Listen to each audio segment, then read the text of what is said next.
having to come right back down to earth after a game like that and get ready to play the Missouri team this week? Repeat that? Talk about having to get right back into the strength of things with the it game really coming up this week. won't much change. You know, we just take it one day at a time, practicing, just, you know, trying to get a system together, figuring out what we're going to do and everything, and just taking it one day at a time. What coaches talked to you about that a lot today, about Portland getting refocused? I guess you could say that, but, you know, having a mature team like we have right now, and knowing what we have at stake right now, it kind of was something that was already on our minds. What was going through your head on that last play? What was, we saw the pictures, but what was? We blessed. We blessed. Some people call it luck, magical. I'll say we blessed. That's all I had to say about it. It was crazy though. Because it was shocked. It was better than going to overtime, I can tell you that. Let's just talk about the running game for you guys. When you come into a game and everybody says, well, you can't run it against Alabama. You guys go out and run for 300 yards again. I mean, what is it, I guess, the feeling for you guys right now in the running game? Let me see. Really just knowing that what we have as the O-line, even though we might be somewhat what you call young as the O-line, but we all work together, so it's really nothing too much to say about it. Just know that we came and did everything that we was taught through our coach, J.B. Grimes. Teach us as long as we stay with our technique and our fundamentals, we won't have no problem. Avery, could you feel when you went out there last night that, wow, this is different, this is a different kind of atmosphere than normal? It was very different, something I wasn't really used to. I've been in big games, but nothing compared to that. And the Iron Bowl itself is just wow. Can you think in your wildest dreams you'd be in this position 3 months ago, 4 months ago, when y'all were kind of just getting started and all this? I mean, is this even in the realm of possibilities for you? No, it was a goal, but it wasn't nothing that I really woke up that next day after, you know, going through what we went through last year. It was just, we know that it could be done. It would have been kind of hard to think of back then at that time, but throughout the season go on, we figured that, you know, we had an opportunity to do something great. When did that moment come when you thought maybe this was possible? Really, it just started from the big games we had as playing like Mississippi State and just therefore, and just doing the things we did throughout the season.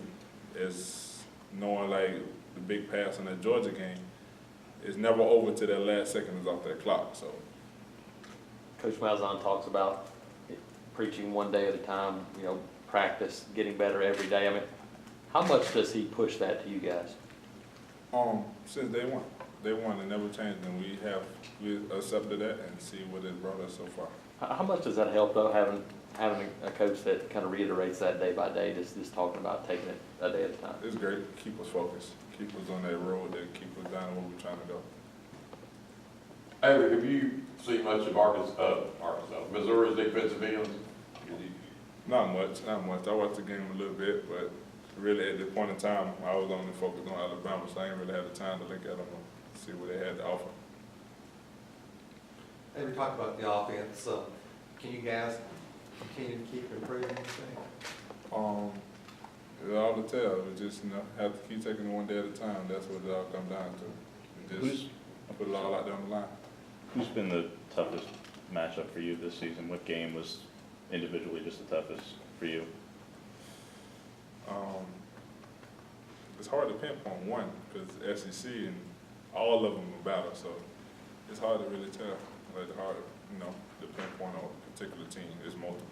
After a game like that against Alabama, you guys rushed for almost 300 yards. Has it gotten to a point now where you guys just have the confidence to believe that you can run against anybody in the country?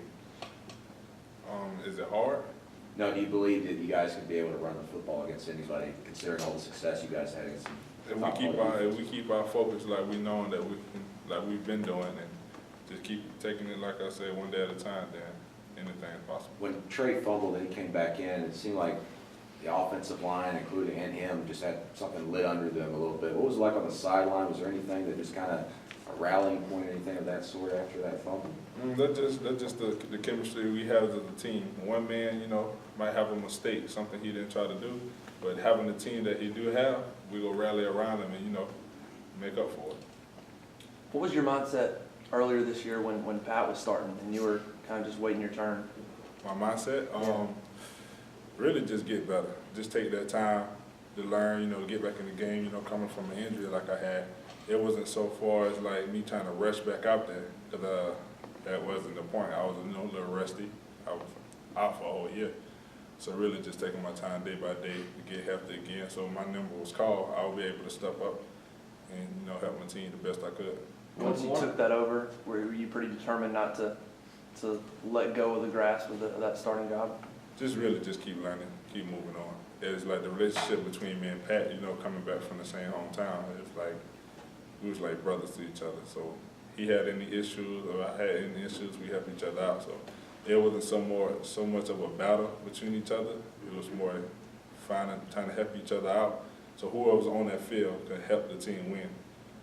How would you describe the differences between Nick Marshall in August to Nick Marshall today, both on and off the field with you guys?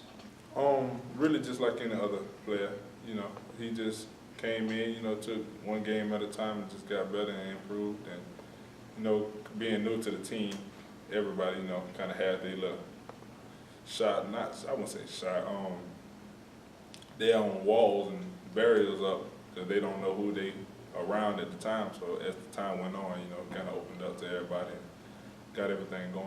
Avery, how much do y'all as players discuss and kind of talk about the bowl rankings and the BCS rankings and stuff, especially at this point when there's so much talk about should an SEC, one loss SEC team jump a conference champion or an undefeated team? Surprisingly, not at all. Because what we've been taught over time, like rankings don't mean nothing.